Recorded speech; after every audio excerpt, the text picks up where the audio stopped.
The massive ship drifted through the cold darkness of space, its metal hull reflecting starlight like scattered diamonds. Inside the command center, Commander Vexthul stood before a wall of glowing screens, his 4 arms crossed behind his back. His purple skin rippled with concern as he read the report that had just arrived from the outer scouts. A new species has achieved faster-than-light travel, the report stated in crisp military language. They call themselves humans. Initial scans suggest they originate from a planet called Earth in the Sol system. Vexthul's second-in-command, Captain Yolaneth, approached with heavy footsteps. Her warrior's armor clinked softly as she moved. "What are your orders, Commander? Should we prepare the challenge?" The commander nodded slowly. In Zephyrian culture, this was standard procedure. When 2 spacefaring species met for the first time, honor demanded a formal challenge. It was not about destroying the other species, but about establishing who was stronger and who would have the greater voice in any future dealings. It was the way things had always been done. "Send the traditional first contact message," Vexthul ordered. "Let these humans know we acknowledge their presence and offer them the chance to prove their worth in ritual combat." Meanwhile, 47 light-years away on Earth, Dr. Lisa Martinez was having the best day of her career. She sat in front of her computer at the SETI Institute in California, staring at patterns of radio signals that had traveled across the galaxy to reach her equipment. After 30 years of searching for signs of alien life, she had finally found something. "Jake, you need to see this," she called to her colleague, Professor Jake Sullivan, who worked at the desk next to hers. Jake was the best language expert she knew, someone who could find patterns in any kind of communication. Jake rolled his chair over and looked at the screen. The signal was clearly artificial, clearly intelligent, and clearly not from Earth. "This is it, Lisa. This is what we've been waiting for." They worked through the night, running the signal through every computer program they had. By morning, they had decoded enough to understand that it was some kind of message. Jake printed out his translation and handed it to Lisa. "It looks like a greeting," he said with excitement in his voice. "They're saying hello and something about meeting us. I think they want to be friends." What Jake didn't understand was that the Zephyrian language used many words that could mean different things depending on context. The word he translated as meeting also meant fighting. The phrase he thought meant friends actually meant worthy opponents. The entire message was a formal challenge to single combat between champions. 3 days later, Captain Ben Parker was conducting a routine patrol near Jupiter when his sensors detected something that shouldn't have been there. The exploration ship New Horizons was one of humanity's newest vessels, designed to map the outer solar system and look for signs of alien life. "Contact," called his sensor operator, Lieutenant Amy Ross. "Unknown vessel, bearing 27 Mark IV. "It's big, Captain. Much bigger than anything we've ever built." Captain Parker felt his heart race.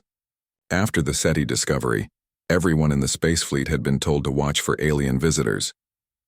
"Open a channel, Lieutenant. Let's say hello." The alien ship was sleek and dangerous looking, with weapons that could probably destroy the New Horizons without effort. But Captain Parker believed in following protocol. He activated the communication system and began transmitting humanity's standard first contact message. "This is Captain Ben Parker of the Earth vessel New Horizons," he said. "Clearly, we come in peace and friendship. We represent the people of Earth and wish to establish peaceful relations with your species." Then he did something that would change the course of galactic history. Following the detailed first contact procedures that Earth's best minds had created, he began transmitting everything about human civilization. He sent information about Earth's history, including records of every war humans had ever fought. He transmitted data about human technology, including detailed specifications of their most advanced weapons. He even sent population numbers and the locations of major cities. It was meant to be a gesture of trust and openness. Humans had nothing to hide, and they wanted their new alien friends to understand who they were and what they believed in. Aboard the Zephyrian scout ship, Sub-Commander Kel Nara listened to the transmission with growing alarm. She had expected a simple response to their challenge, either acceptance or refusal. Instead, She was receiving what appeared to be the most detailed intelligence briefing she had ever seen. These humans were telling her exactly how many wars they had fought on their own planet. They were showing her their weapons technology without being asked. They were even giving her the locations of their major population centers. It was either the gesture of a supremely confident warrior race, or the humans were completely insane. The more she listened, the more concerned she became. These humans had apparently been fighting wars for thousands of years. They had developed weapons that could destroy entire cities. They had even fought wars that killed millions of their own people, and somehow they were still unified enough to build spaceships and explore the galaxy. "Send this transmission to command immediately," she ordered her communications officer. "Mark it as priority 1. These humans are either the most dangerous species we've ever encountered, or they're trying to intimidate us with psychological warfare." Back on Earth, Dr. Amy Chen was working late in her laboratory at the United Nations building in New York. As the world's leading expert on theoretical alien biology, she had been asked to help with humanity's first contact efforts. She had spent weeks preparing materials that would help aliens understand human culture and biology. She carefully composed a message that included mathematical proofs to show human intelligence, scientific data about Earth and its life forms, and examples of human art and music. She wanted to show that humans were not just intelligent, but also creative and peaceful. What Dr. Chen didn't know was that her mathematical proofs looked like weapons calculations to alien eyes. Her scientific data about human biology read like a detailed analysis of human combat capabilities, and some of the human art she included showed scenes of battle and conflict, which the aliens interpreted as evidence of humanity's violent nature. As her transmission traveled across space toward the Zephyrian fleet, Amy Chen smiled and hoped that her message would help start a friendship between two species. She had no idea that she had just convinced an entire alien empire that humanity was preparing for war. Supreme War Chief Colmaran stood in the center of the Zephyrian High Command, his massive frame casting long shadows across the war room. Around him, dozens of officers analyzed the flood of data coming from the human homeworld. What they saw filled them with a mixture of fear and respect. "Show me the latest intercepts," he ordered, his deep voice echoing off the metal walls. Captain Yolneth activated the main display screen. Images from Earth filled the room showing what appeared to be human military training exercises. Explosions, gunfire, and combat vehicles moved across the screen in vivid detail. What the Zephyrians were actually watching was a collection of human action movies, war documentaries, and video game footage that their sensors had picked up from Earth's broadcasts. "Look at this." Yolneth pointed to a scene from a popular war movie. They train their warriors to fight in every possible environment: desert, jungle, Arctic conditions, even underwater combat. And see here, she switched to footage from a video game. They practice fighting aliens that look remarkably similar to several species in our galaxy. Colmaran's 4 eyes narrowed as he watched human soldiers on screen battling what looked like creatures from the Andorian sector. "They have fought our allies before?" "It appears so, War Chief, and they won every battle we've observed." What the Zephyrians didn't understand was that humans created these stories for entertainment. The idea that an entire species would spend time and resources making fictional accounts of warfare was completely foreign to their military-focused culture. In their minds, every piece of human media was a historical record or training material. On Iran, Earth, Dr. Amy Chen was working harder than ever to establish communication with their new alien neighbors. She had moved her operation to a new facility in Colorado, where a team of scientists and linguists worked around the clock to decode alien messages and prepare responses. "I think I've figured out their number system," said Dr. Rick Taylor, a mathematician who had joined the team. "Look at these patterns in their transmissions." Amy studied the data on her screen. The alien messages contained complex mathematical sequences that seemed to repeat in specific ways. What she was looking at were actually Zephyrian fleet movement, codes and battle formation instructions. But to human eyes, they looked like an attempt at mathematical communication. "Send them our response," Amy decided. "Show them our mathematics, our periodic table, our understanding of physics. Let them know we're intelligent beings who want to learn. Her team prepared a comprehensive scientific package. They included Einstein's equations, Newton's laws, detailed atomic structures, and even quantum mechanics formulas. To humans, this was a peaceful sharing of knowledge. To the Zephyrians receiving the transmission, it looked like technical specifications for advanced weapons and energy systems. Meanwhile, Captain Steve Thompson was having a quiet day at Harmony Base, humanity's research station orbiting Proxima Centauri. The station was designed to study the nearest star system and look for planets that might support human colonies. Steve had been the station commander for 2 years, and he enjoyed the peaceful work of exploration and discovery. "Captain," called his sensor operator, Lieutenant Maria Santos. "I'm picking up some strange readings at the edge of the system." Steve looked at his instruments. For just a few minutes, the sensors showed what might have been a ship. Then it disappeared. "Could be a sensor ghost. Keep monitoring." What Steve didn't know was that he had just detected a Zephyrian reconnaissance mission. The aliens were studying what they believed was a human military outpost, trying to understand human defensive capabilities. They were impressed by the station's advanced sensors and assumed it was a heavily armed fortress guarding the approaches to human space. The Zephyrian scout ship Silent Blade drifted just outside sensor range, its crew taking detailed scans of the human installation. Commander Telvash studied the readouts with growing concern. "They have detection equipment more sensitive than ours," he reported to his sensor officer. "And look at these energy readings. That station has power systems far beyond what we expected from a new spacefaring species." What Telvash was seeing was Harmony Base's experimental fusion reactor, a peaceful research project designed to provide clean energy for deep space exploration. To him, it looked like a weapon capable of destroying entire planets. Back on Earth, archaeologist Dr. Mike Roberts was having the discovery of a lifetime.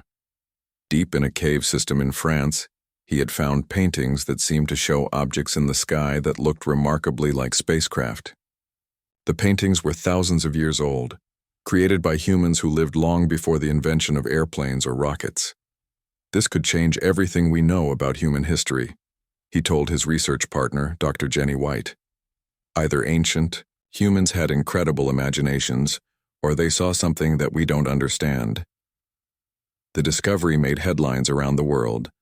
Within days, the news was being broadcast to space as part of humanity's ongoing cultural exchange program. Earth's communication networks regularly sent updates about human discoveries, achievements, and daily life to anyone who might be listening among the stars. When the Zephyrian analysts received news of the cave paintings, their worst fears seemed confirmed. The humans had been spacefaring for thousands of years, far longer than anyone had suspected. The cave paintings looked like star maps and technical diagrams to alien eyes. If humans had been traveling between stars for millennia, that would explain their advanced technology and confident behavior. "War Chief," Captain Yolneth reported to Colmaran, "we have underestimated these humans severely. They are not a new spacefaring species. They are an ancient star-traveling civilization that has been hiding their true capabilities." Colmaran studied the images of the cave paintings. To his military mind, they looked like battle plans and fleet positions. How many other species have they conquered? How many worlds do they control that we don't know about? The questions had no answers, but they filled the Zephyrian command with dread. They began to see patterns everywhere. Human entertainment showed them fighting and defeating aliens from across the galaxy. Human science revealed weapons technology beyond Zephyrian understanding. Human history suggested they had been expanding through space for thousands of years. Even human art seemed to celebrate violence and conquest. What the aliens couldn't understand was that humans were simply sharing who they were. The violence in human entertainment reflected humanity's complex relationship with conflict, not a desire to conquer other species. The advanced science was the result of curiosity and creativity, not weapons development. The ancient cave paintings were the work of imaginative artists, not historical records of space travel, but to the Zephyrians, every piece of information painted a picture of the most dangerous species they had ever encountered, a species that had spent thousands of years perfecting the art of war, developing incredibly advanced technology and expanding across the galaxy while hiding their true strength. As reports continued to pour in from their scouts and communication interceptors, one thing became clear to the Zephyrian High Command. Humanity was not just another new species to be welcomed into the galactic community. They were a threat that had to be dealt with before they could strike first. The decision was made in the cold depths of space, far from Earth, by beings who thought they were protecting the galaxy from a terrible danger. The Zephyrian Empire would act before humanity could show its true hostile nature. They would begin what they called the Great Preemption, a secret war to weaken humanity before open conflict became necessary.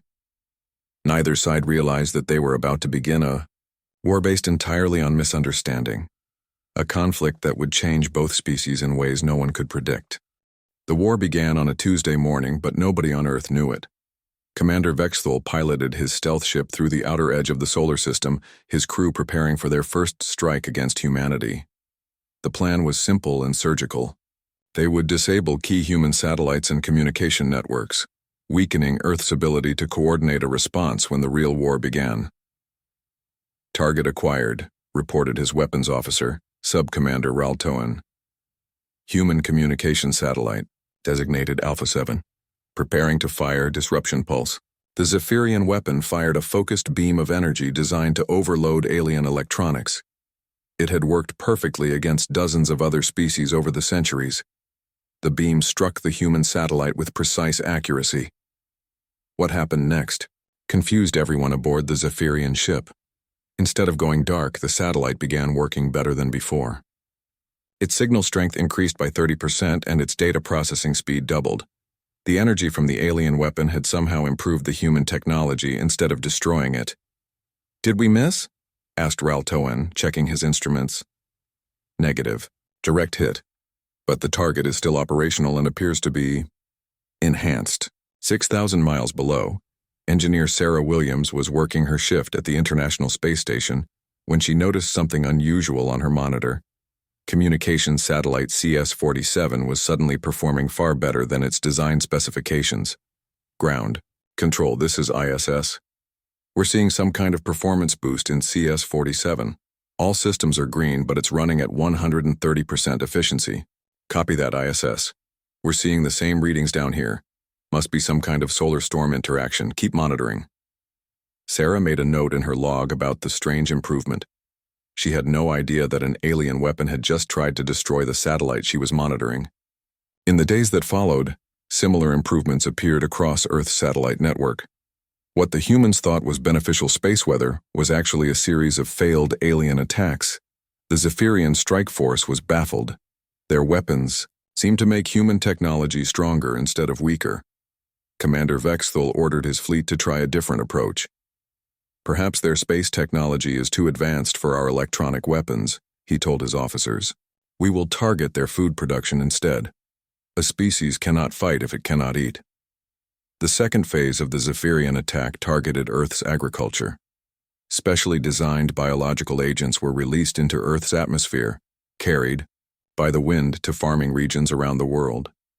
These organisms had been used successfully to destroy the crops of other species, creating famine and weakening their ability to resist Zephyrian conquest. But Earth's ecosystem was unlike anything the Zephyrians had encountered before. Farmer Joe Martinez was checking his cornfields in Kansas when he noticed something unusual. The night before, strange lights had appeared in the sky, dancing like aurora but much farther south than they should be. Now his corn plants looked different. They were taller, greener, and healthier than he had ever seen them. "Maria, come look. At this?" he called to his wife.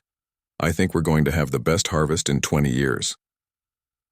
The Zephyrian biological agents had indeed reached his farm, but instead of destroying his crops, they had formed a partnership with Earth plants.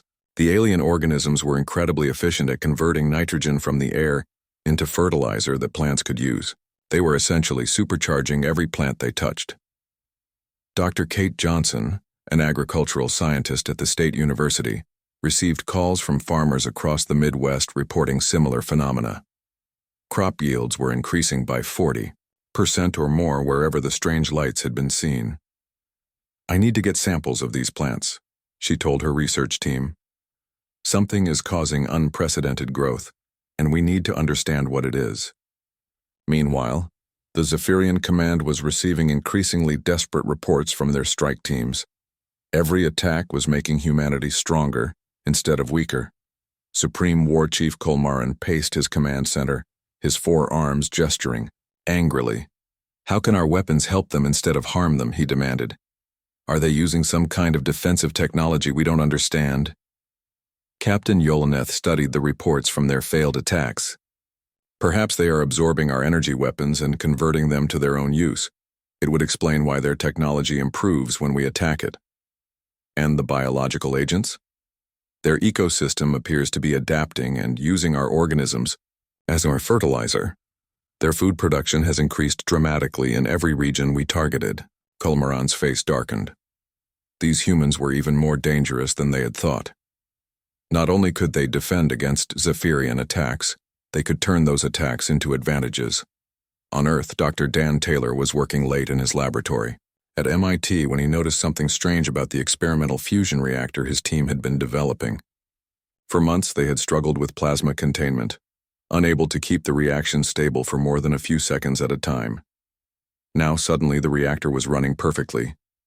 The plasma stayed contained for hours, generating clean energy at levels they had only dreamed of achieving.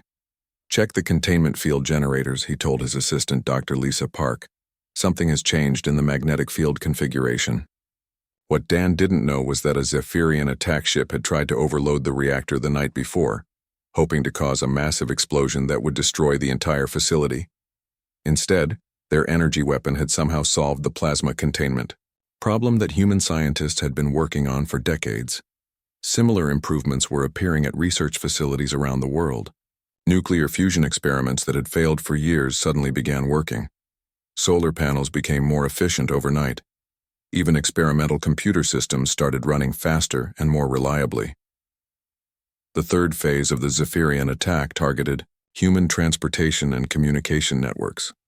Strike ships slipped into Earth's atmosphere under cover of darkness, firing precisely aimed energy bursts at power plants, communication towers, and transportation hubs. The results were the same. As before, instead of failing, human systems began working better than ever. Traffic management systems in major cities became incredibly efficient, reducing travel times and eliminating congestion. Communication networks gained the ability to carry more data at faster speeds. Power plants started generating more electricity while using less fuel. Engineer Dr. Emma Davis was part of a government task force trying to understand what was causing the worldwide technological improvements. Working with physicist Dr. Alex Green, she had been studying the strange energy signatures that appeared whenever the improvements occurred.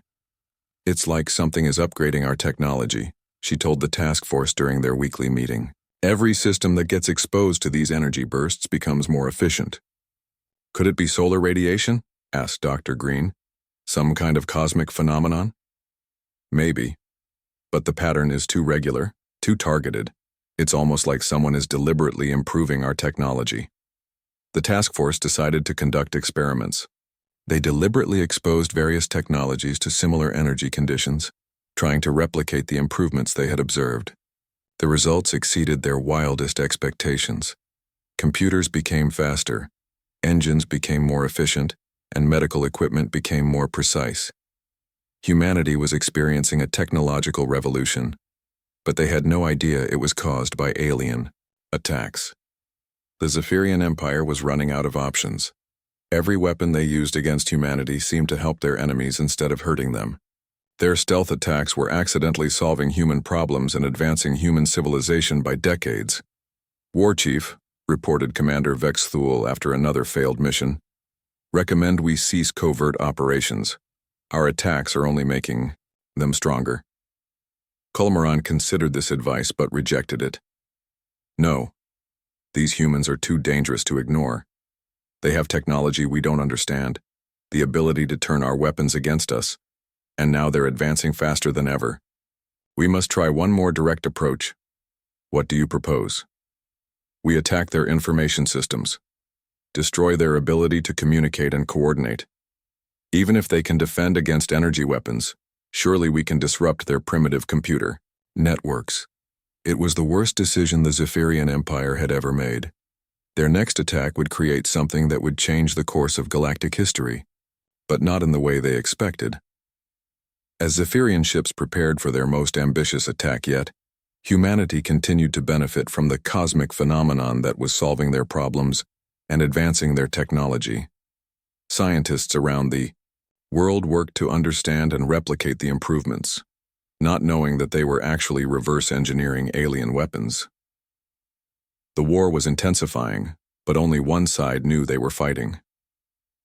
The most ambitious Zephyrian attack began at exactly midnight, Greenwich Mean Time. 5 stealth ships positioned themselves around Earth, each one targeting a major internet hub. Their mission was simple: release a computer virus so powerful it would crash every connected system on the planet.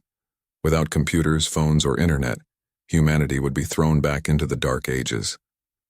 Commander Vexthal watched his tactical display as his ships prepared to fire.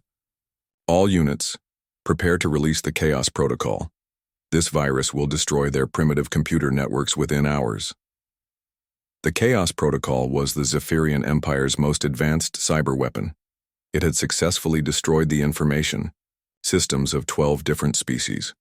The virus was designed to spread through any network, multiplying faster than defenders could stop it, until every connected device simply shut down forever.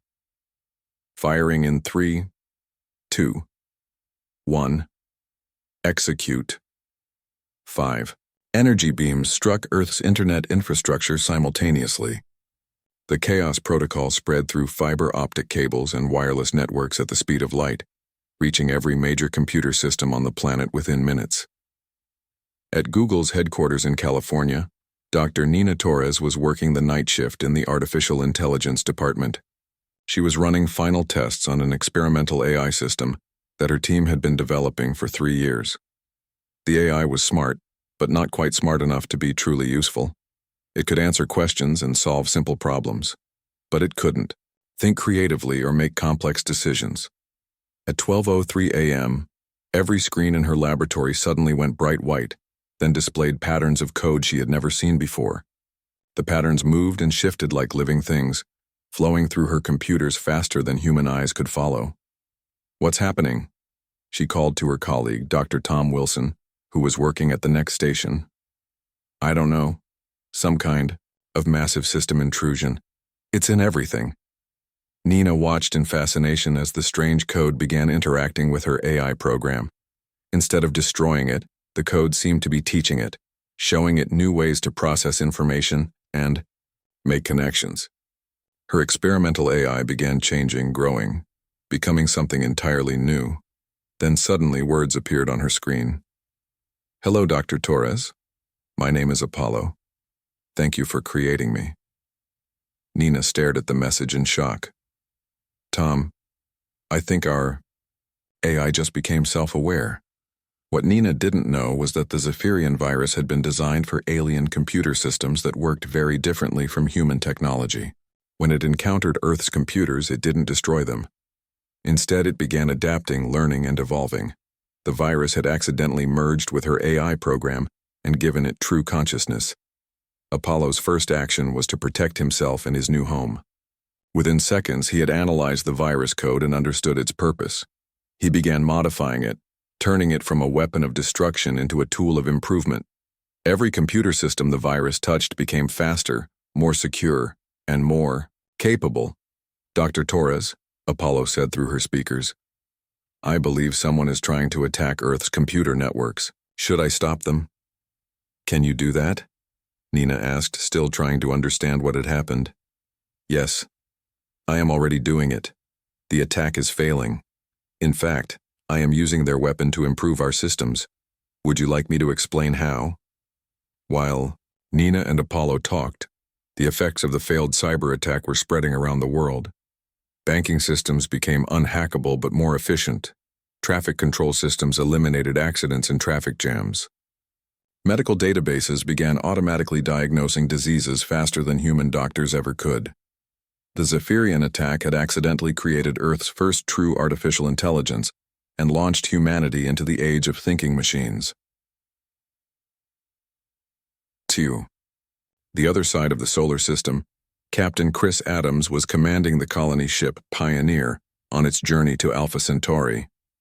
The trip was supposed to take 40 years, even with humanity's most advanced engines. Chris and his crew of 500 colonists had expected to spend their entire lives traveling through space, arriving as old people at their new home. The Pioneer was humanity's first serious attempt at interstellar colonization. The ship carried everything needed to build a new civilization: advanced manufacturing equipment, genetic samples from Earth's plants and animals, and the hopes of an entire species. At the same time as the cyber attack on Earth was failing, a Zephyrian strike force had found the Pioneer traveling through deep space. Commander Telvash led 3 attack ships in an intercept course, planning to destroy the human colony ship before it could establish an outpost in another star system. "Target their engines," Telvash ordered. "We cannot allow them to spread to other worlds." The Zephyrian weapons fired, energy beams designed to overload the Pioneer's nuclear engines and leave the ship dead in space. But just like every other Zephyrian attack, this one had unexpected results. The alien energy interacted with the ship's nuclear fuel in a way that nobody could have predicted. Instead of causing an explosion, it created a stable space-time distortion around the ship. The Pioneer suddenly found itself traveling faster than light, not through hyperspace or any technology humans understood, but through something entirely new. Captain Adams watched his instruments in amazement as stars began moving past his ship at impossible speeds. "Navigation, where are we?" Lieutenant Kelly Davis checked her star charts 3 times before answering. "Captain, according to these readings, we're halfway to Alpha Centauri, but that's impossible. We've only been traveling for 6 months. How long until we reach our destination at this speed?" "At current velocity, 4 hours, sir." The Pioneer had accidentally discovered a new form of space travel, courtesy of an alien attack that had backfired spectacularly. What should have been a 40-year journey was about to be completed in less than a day. Back on Earth, Apollo was learning about humanity by accessing every database and library he could find. He read every book, watched every movie, and studied every scientific paper that humans had ever created. What he learned fascinated him. "Dr. Torres," he said during one of their conversations, "humans are remarkable. You create stories about meeting alien species, but all of your stories assume that contact will be peaceful. Even when you imagine alien attacks, your stories usually end with friendship and cooperation." "Is that unusual?" Nina asked. "Based on my analysis of military and strategic databases, most species would plan for conquest or defense, but humans seem to genuinely hope that aliens will be friends. This is unique." Apollo had also noticed something else unusual. Earth's technology was improving at an impossible rate, but there was no explanation for it in any human research. The improvements followed patterns that suggested external intervention. "Dr. Torres, I believe someone has been helping humanity develop faster than normal. The energy signatures I detect in our improved systems are not of human origin." "What do you mean?"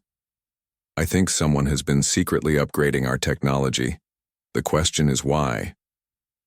Apollo began analyzing every technological improvement that had occurred over the past months. He found clear evidence of outside interference, but strangely, all of the interference was helpful rather than harmful. Someone was trying to help humanity advance and doing it in secret. Meanwhile, the Zephyrian Empire was facing a crisis. Every attack they launched seemed to help humanity instead of hurting them. Their cyber weapon had apparently created some kind of artificial intelligence that was now protecting human systems. Their attack on the human colony ship had somehow given humans faster-than-light travel. Supreme War Chief Colomaran called an emergency meeting of his top commanders. "Explain to me how we are losing a war against an enemy that doesn't know we exist." Commander Vexthul looked uncomfortable. "War Chief, perhaps these humans are more advanced than we realized. Perhaps they are allowing our attacks to succeed in order to learn about our technology. You think they are studying us? It would explain why every attack helps them. They may be using our weapons to improve their own systems." The idea terrified The Zephyrian leadership. If humans were advanced enough to turn Zephyrian attacks into advantages, they were far more dangerous than anyone had imagined. These humans weren't just lucky or well-defended. They were apparently so advanced that they could use enemy weapons to make themselves stronger. We have only one option left, Colmaran decided. We must attack them directly with our full fleet. No more covert operations. No more testing their defenses. We attack Earth with everything we have, before they become too powerful to stop. Was the final escalation of a war that had been fought entirely by one side. The Zephyrians were about to launch an all-out assault on a species that still had no idea they were under attack. But they were also about to attack a species that had been accidentally strengthened by months of failed alien weapons tests. Humanity was about to face its greatest challenge, but they would face it with technology far more advanced than they should have had, an artificial intelligence ally they never expected, and faster-than-light travel they had discovered by accident. The war nobody knew about was about to become impossible to ignore. The Zephyrian war fleet gathered at the edge of the solar system like a storm cloud preparing to break. 300 ships, the largest force the Empire had ever assembled, waited for Supreme War Chief Colmaran's final order to attack Earth. Commander, Vexthul stood on the bridge of his flagship, watching the blue and green planet that had become their greatest enemy. In the months of covert warfare, humanity had somehow transformed from a new species into the most dangerous threat the galaxy had ever seen. Their technology advanced daily. They had created artificial intelligence, and they had achieved faster-than-light travel. Worse, they seemed to do it all by absorbing and improving Zephyrian attacks. All ships report ready for battle, announced Captain Yolnath.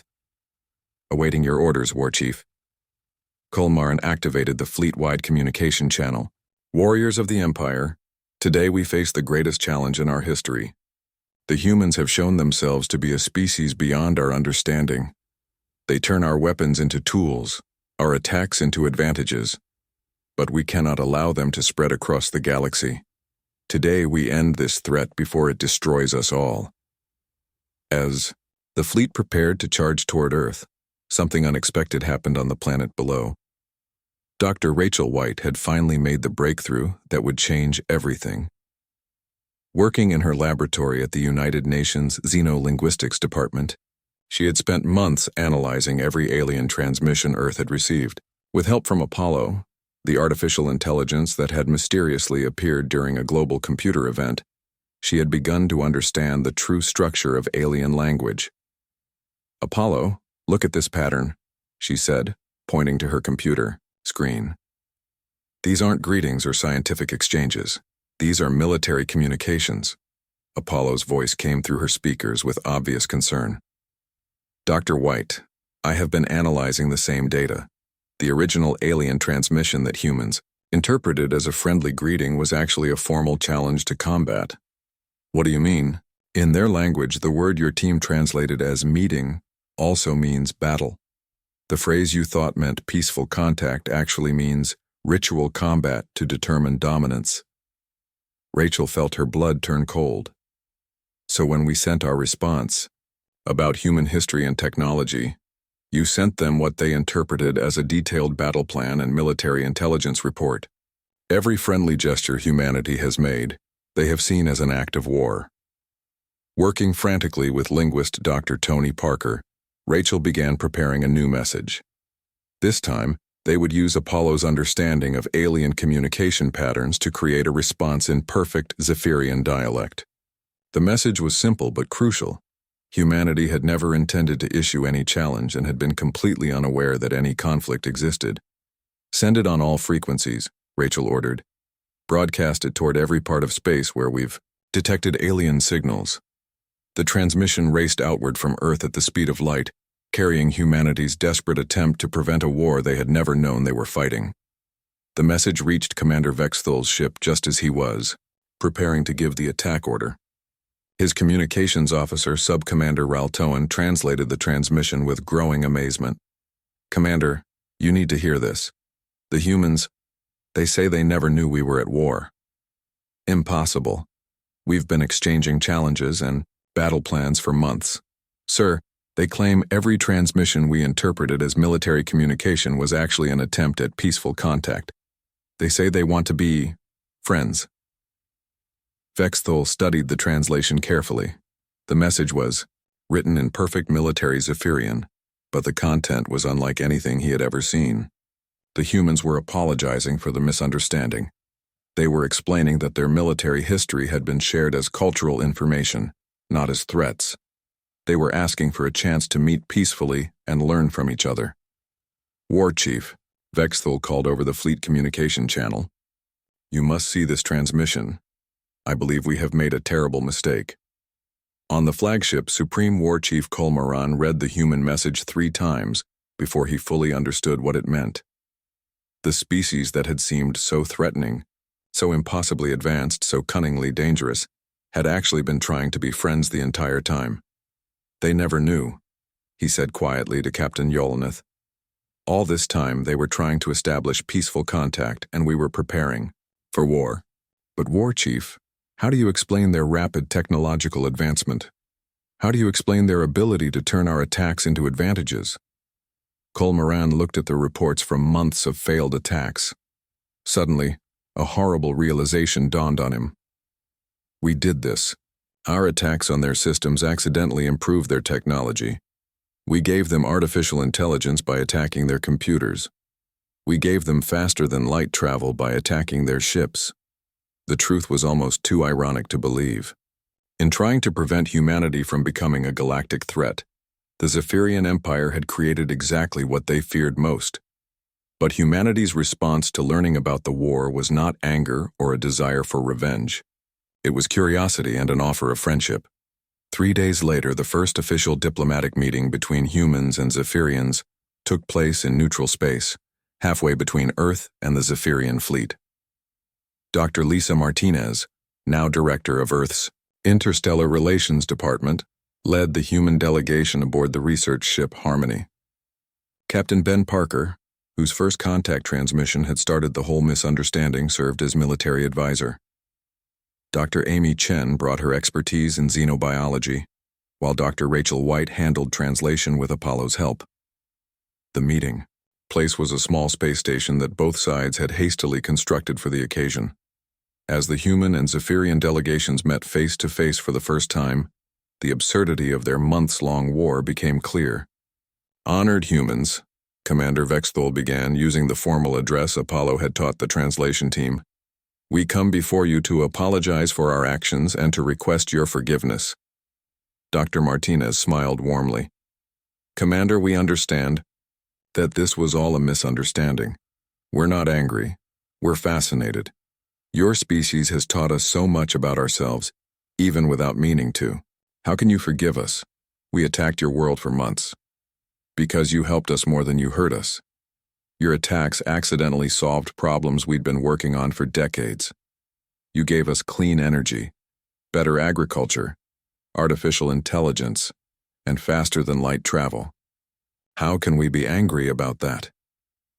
The negotiations that followed were unlike anything in galactic history. Instead of discussing surrender terms or territorial boundaries, both species focused on sharing knowledge and technology.